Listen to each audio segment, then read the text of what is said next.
സ്ഥാനാർത്ഥി ചർച്ചകൾ നടന്നിരുന്നപ്പോ ഈ സരിനെ വിളിക്കൂ എന്നുള്ള കാര്യമായിട്ടുള്ള ചർച്ചകൾ നടന്നു. ട്രോളുകൾ പറയാം, ഞാനത് ഈ ട്രോളൊക്കെ ആസ്വദിക്കുന്നതാണ്. വളരെ നോക്കൂ, ഞാൻ പറയുന്ന ഒരു കാര്യം, ഈ തെരഞ്ഞെടുപ്പിന്റെ 21 ദിവസങ്ങൾ ബാക്കിയുള്ളതിൽ അത്രയും ദിവസം സ്റ്റഡി ഇൻ സ്വരാജ് എന്ന് പറയുന്ന ഒരു കാര്യത്തിന് കേരളത്തിലെ രാഷ്ട്രീയം സാക്ഷ്യം വഹിക്കുമെന്നാണ്. എങ്ങനെയായിരിക്കണം ഒരാൾ സ്വയം പെരുമാറേണ്ടതെന്നും ഒരു സ്ഥാനാർത്ഥിയുടെ ഔന്നത്യം എങ്ങനെയാണ് പ്രദർശിപ്പിക്കേണ്ടതെന്നും ഒക്കെ ആ മനുഷ്യൻ ജനങ്ങൾക്ക് ഓരോരുത്തർക്കുമായി പങ്കുവയ്ക്കുമെന്നാണ് എനിക്ക് തോന്നുന്നത്. അപ്പോൾ അതുകൊണ്ട് നിലമ്പൂർ തെരഞ്ഞെടുപ്പ് ആവേശത്തിലാണ്. ഏറ്റവും അവസാനം നടന്ന പാലക്കാട് ഉപതെരഞ്ഞെടുപ്പിൽ LDF സ്ഥാനാർത്ഥിയായിരുന്ന പി സരിനാണ് എന്നോടൊപ്പം ഉള്ളത്.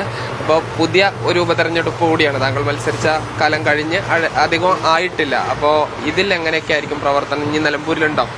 അവിടെ ഉണ്ടാവും സ്വാഭാവികമായിട്ടും. ഓരോ ഇടതുപക്ഷ പ്രവർത്തകനും അനുഭാവിയും എന്തിനേറെ പറയുന്നു, കേരളത്തിൽ ജനാധിപത്യം പുലരണമെന്നും ഈ നാട് മുന്നോട്ട് പോകണമെന്നും ഒരു നവകേരളം സൃഷ്ടിക്കപ്പെടണമെന്നും ആഗ്രഹിക്കുന്ന ഓരോ മനുഷ്യനും നിലമ്പൂര് വന്ന് അവനവൻ അറിയാത്ത വീടാണെങ്കിൽ പോലും ഒന്ന് കയറി സ്വരാജിനൊരു വോട്ട് ചോദിക്കും, ആ ചിഹ്നത്തിൽ ഒരു വോട്ട് ചെയ്യാൻ പറയും. കാരണം കേരളം കടന്നു പോകുന്നത് അങ്ങനത്തെ ഒരു രാഷ്ട്രീയ സാഹചര്യത്തിലൂടെയാണ്.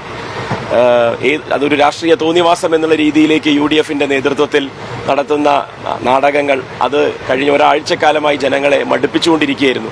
നോക്കൂ, ഇന്നലെ നിങ്ങളെ സോഷ്യൽ മീഡിയയും നിങ്ങളുടെ തന്നെ മാധ്യമങ്ങളും അങ്ങനെ ജനങ്ങളുടെ അഭിപ്രായമൊക്കെ ഒന്ന് എടുത്തു നോക്കിയാൽ അറിയും എന്തൊരു ആശ്വാസമായിരുന്നു ഒരു സ്ഥാനാർത്ഥി വന്നപ്പോൾ തന്നെ. അങ്ങനെയാണെങ്കിൽ ആ സ്ഥാനാർത്ഥിയെ വിജയിപ്പിക്കുക എന്നുള്ളത് ആ മണ്ഡലത്തിന്റെ ഒരു ഉത്തരവാദിത്തമായി മാറും എന്നാണ് ഞാൻ മനസ്സിലാക്കുന്നത്. അതുകൊണ്ട് തന്നെ തികഞ്ഞ ജയപ്രതീക്ഷയിൽ സ്വരാജ് അവിടെ ചെന്ന് ഇറങ്ങാൻ പോവുകയാണ് ഇന്ന് രാവിലെ 10:30. അതിനുശേഷം വൈകിട്ട് അവിടെ റോഡ് ഷോ ഉണ്ട്. പത്രിക സമർപ്പിക്കാൻ 2 നാളും കൂടിയാണ് ബാക്കി. അത് നാളെയോ മറ്റന്നാളോ ആയി സമർപ്പിക്കപ്പെടുമെന്നാണ് മനസ്സിലാക്കുന്നത്. ഞാൻ മനസ്സിലാക്കുന്ന പ്രകാരം സരിൻ കൃത്യമായി കണക്ക് കൂട്ടി ഓരോ കാര്യങ്ങൾ ചെയ്യുന്നതാണ്. പാലക്കാട് ആ കണക്ക് പിഴച്ചെങ്കിലും അതിന്റെ ഒരു കാരണം കൂടി മനസ്സിലാക്കി ഇവിടെ എന്തൊക്കെ തരത്തിലുള്ള ഒരു ഐഡിയാസ് ആയിരിക്കും ഉണ്ടാകുക. അവിടുന്ന് കുറെ കാര്യങ്ങൾ മനസ്സിലാക്കിയിട്ടുണ്ടാവില്ല. കാരണം അത്രയും ആത്മവിശ്വാസം വോട്ടെണ്ണുന്ന സമയം വരെ ഉണ്ടായിരുന്നു, നമ്മൾ അവസാനം കാണുന്നത് വരെ.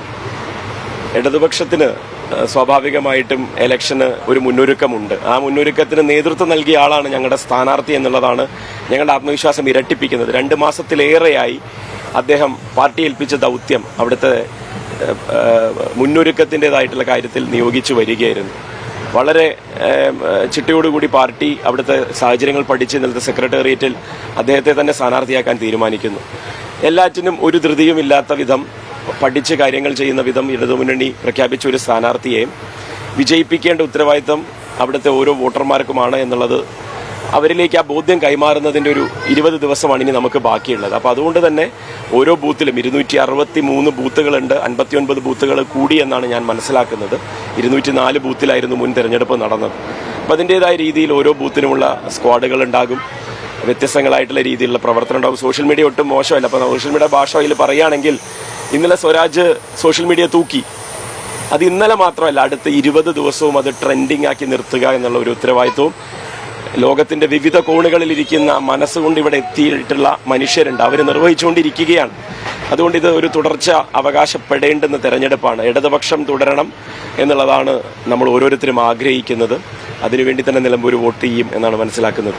ഈ സോഷ്യൽ മീഡിയയെ കുറിച്ച് പറയുമ്പോഴേ, ഇപ്പോ ഇവിടെ ഈ സ്ഥാനാർത്ഥി ചർച്ചകൾ നടന്നിരുന്നപ്പോ ഈ സരിനെ വിളിക്കൂ എന്നുള്ള കാര്യമായിട്ടുള്ള ചർച്ചകൾ നടന്നു. ട്രോളുകൾ പറയാം, ഞാനത് ഈ ട്രോളൊക്കെ ആസ്വദിക്കുന്നതാണ്. വളരെ നോക്കൂ, ഞാൻ പറയുന്ന ഒരു കാര്യം, ഈ തെരഞ്ഞെടുപ്പിന്റെ 21 ദിവസങ്ങൾ ബാക്കിയുള്ളതിൽ അത്രയും ദിവസം സ്റ്റഡി ഇൻ സ്വരാജ് എന്ന് പറയുന്ന ഒരു കാര്യത്തിന് കേരളത്തിലെ രാഷ്ട്രീയം സാക്ഷ്യം വഹിക്കുമെന്നാണ്. എങ്ങനെയായിരിക്കണം ഒരാൾ സ്വയം പെരുമാറേണ്ടതെന്നും ഒരു സ്ഥാനാർത്ഥിയുടെ ഔന്നത്യം എങ്ങനെയാണ് പ്രദർശിപ്പിക്കേണ്ടതെന്നും ഒക്കെ ആ മനുഷ്യൻ ജനങ്ങൾക്ക് ഓരോരുത്തർക്കുമായി പങ്കുവയ്ക്കുമെന്നാണ് എനിക്ക് തോന്നുന്നത്. അപ്പോൾ അതുകൊണ്ട് തന്നെ ഏറ്റവും കൃത്യമായി ജനാധിപത്യ മര്യാദയോടുകൂടി പ്രതിപക്ഷ ബഹുമാനത്തോടുകൂടി സംസാരിക്കുന്ന ഒരാൾ ആ ആളുടെ എല്ലാ തരത്തിലുമുള്ള ചെയ്തികൾക്ക് വേണ്ടി തന്നെയാണ് ഇനി കേരളം കാത്തിരിക്കുന്നതെന്നാണ് ഞാൻ മനസ്സിലാക്കുന്നത്. ഈ അൻവർ ഇവിടെ വലിയൊരു ഫാക്ടറായി നിൽക്കുന്നു. അദ്ദേഹം ഈ മത്സരിക്കണമോ വേണ്ടയോ എന്നുള്ള കാര്യത്തിലൊക്കെ അദ്ദേഹത്തിന്റെ പാർട്ടിക്കകത്ത് ചർച്ച നടക്കുന്നുണ്ട്. ഈ അൻവറിന്റെ ഒരു പ്രാധാന്യം ഇവിടെ എത്രത്തോളം ഉണ്ട്? അദ്ദേഹത്തിന്റെ ഇപ്പോഴത്തെ നിലപാടുകൾ എങ്ങനെ കാണുന്നു? അത് പറയേണ്ടത് നിലമ്പൂരാണ്. നിലമ്പൂരില് 9 വർഷം അദ്ദേഹം ഉണ്ടായിരുന്നു. അദ്ദേഹം എന്തിന് രാജിവെച്ചു എന്ന് ഒരുപക്ഷെ നിലമ്പൂരുകാർക്ക് ഇപ്പോഴും മനസ്സിലായിട്ടില്ല. അദ്ദേഹം പറയുന്നത് വിശ്വസിക്കാൻ വിധിക്കപ്പെട്ടവരായി മാറിയതിന്റെ ജനാധിപത്യ അപകടം അവർ മനസ്സിലാക്കുന്നുണ്ട്. അത് തിരിച്ചറിവ് നൽകുന്നുണ്ട് നിലമ്പൂരിനെന്നാണ് ഞാൻ മനസ്സിലാക്കുന്നത്. അതിനപ്പുറത്തേക്ക് അൻവർ എന്നുള്ള വ്യക്തിയിലേക്ക് ആ ഇലക്ഷനെ ചുരുക്കി കൊണ്ടുവരാൻ പലരും ശ്രമിക്കുന്നുണ്ട്. അൻവറാണ് ഏറ്റവും കൂടുതൽ ശ്രമിക്കുന്നത്. അതിലൊരു അടിസ്ഥാനമില്ല എന്നാണ് ഞാൻ മനസ്സിലാക്കുന്നത്. അതുകൊണ്ട് തന്നെ ജനങ്ങൾ വിലയിരുത്താൻ, ജനങ്ങൾക്ക് അത് വിട്ടുകൊടുക്കുക എന്നുള്ളതാണ് നമ്മൾ ചെയ്യേണ്ട മര്യാദ. ആര്യാടൻ ഷൗക്കത്തിനെ താങ്കൾക്ക് നന്നായി അറിയുന്നുണ്ടാവും, പഴയ സഹപ്രവർത്തകനാണ്. ഈ സ്വരാജും ഷൗക്കത്തും തമ്മിലുള്ളൊരു പോരാട്ടം തീവാറല്ലോ?